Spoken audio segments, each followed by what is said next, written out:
Hey everybody, it's Unicorn Hive Inspection Day. Super excited.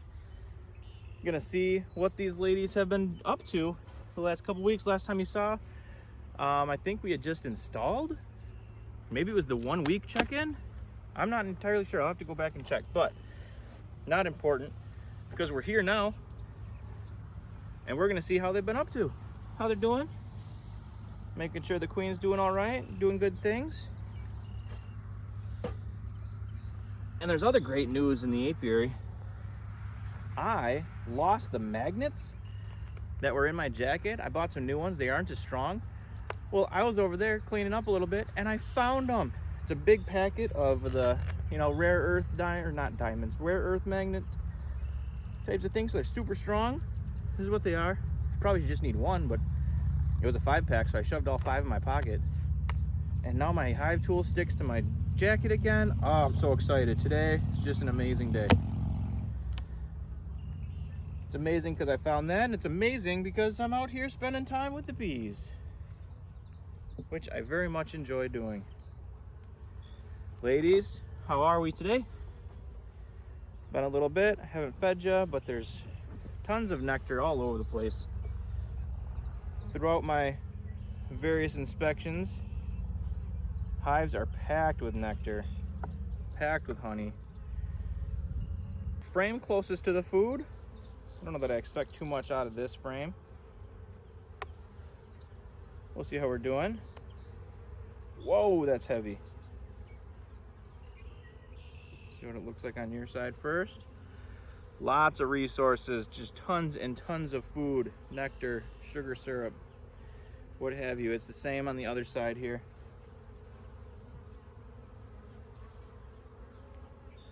Great resource frame. They have tons of food in here. And the great thing about pulling that feeder out, I can slide this over. I got tons of space to work and play. Bee barn is 8-frame equipment to start. This box inside here is an 8-frame box. And then I run 7 frames in it with that frame, in-frame feeder. Whoa, that one's heavy too. What's it look like on your side? Tons and tons of nectar. There's like four cells of brood. That's super weird.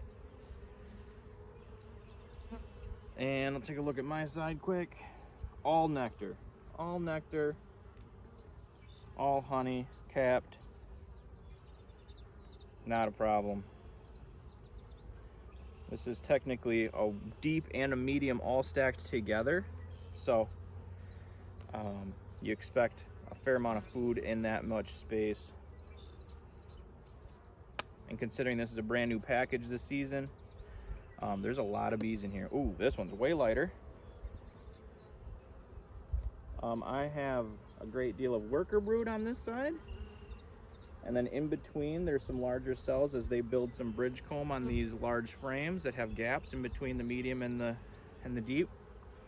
And they do typically build those a little larger for drone cells, just like they're doing here. So you can see worker cells from here to here over, and same from here to here over, surrounded by a little bit of food. And then in this gap here, where there wasn't any frame or foundation, in some of the spots, they build just a little bit bigger cells for those drone brood. But as you can see on this side, there's still worker cells. So they kind of do what they want with the space, which is cool. You like to see them kind of play around with it. And then as they draw the rest of the frame down, we want to make sure they do so in an orderly fashion. They're starting to draw some of that out, which is cool. On this side, as you can see, it's similar.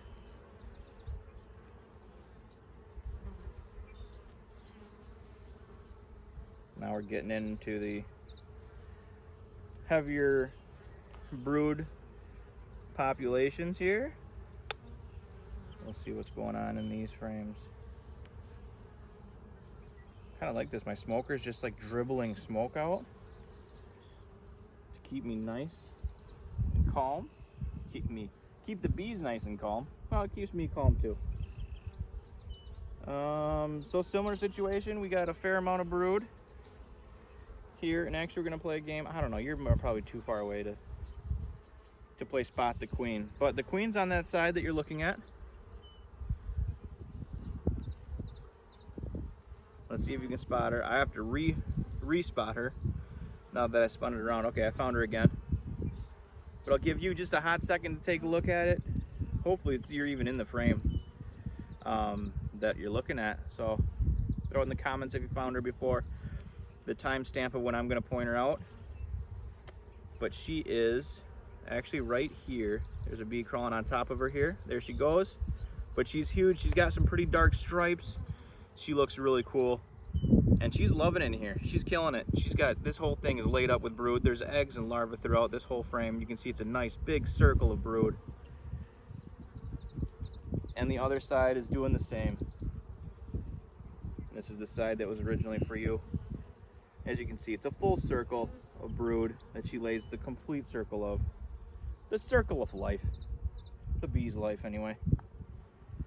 Just fantastic. So cool. So busy. Busy, busy bees.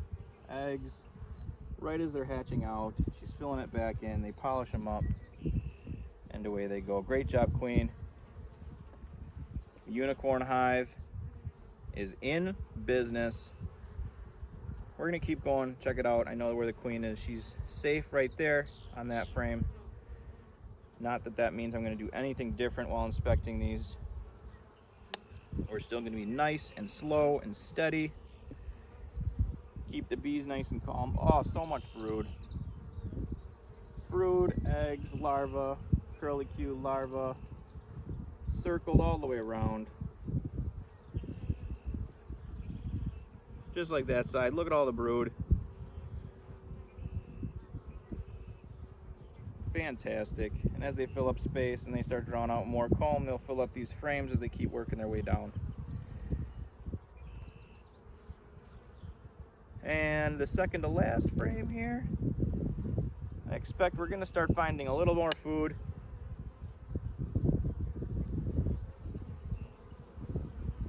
Got a little wonky comb in between. Again, they build out cells how they wish. There's a little bit of a queen cell situation here, and I don't remember if you remember on my last video on the unicorn hive, and we'll put a link to it somewhere on the screen, but I had a whole philosophical discussion about what bees in packages think, and if they go right to supersedure of their queens because they have queens but the queen's not doing anything, and there's concern with the viability of the queen. So I was curious if they go right into supersedure action planning. So there's a cell here. There's nothing in it that I can see. No, there was nothing in there, so that's fine. And like I said, this queen's doing amazing, and I can see this other side of the frame is all honey. We're not going to pull it out. We don't need to. We don't need to disturb the bees any more than we have to. But we're going to close them up. We're going to shift everything over, and we try and do it all at once because it's just less obtrusive to the bees, and it's honestly a lot safer. The less frames the more frames you move at one time, the less shifting and moving around you do. But they do get pretty heavy, so that's the only downfall. It's, can you move them all at the same time?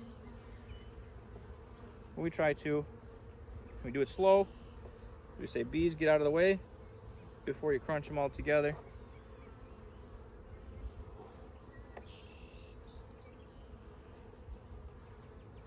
And that's the unicorn hive today. They look fantastic. We are grafting queens. If you want to follow along on that playlist, I got some videos that we're currently producing that we're grafting our first set of queen cells. And if all goes well, we are going to pop a queen cell with 2 or 3 frames of these bees into Harv's bee barn, let that queen hatch out, and start the lineage of Harv's bear bee barn. So pretty exciting stuff. Apiary continues to grow. And the 2024 season continues to be an awesome one here at Radloff Apiary and at Wild Tree Farms. Slide that over so we try and hurt and damage as little possible. And the horn is back on, safe and secure. Another day, another unicorn bee barn inspection. Hope you enjoyed it. Stick around this season and find out how the unicorn bee barn does, not just this season, but hopefully for many seasons to come.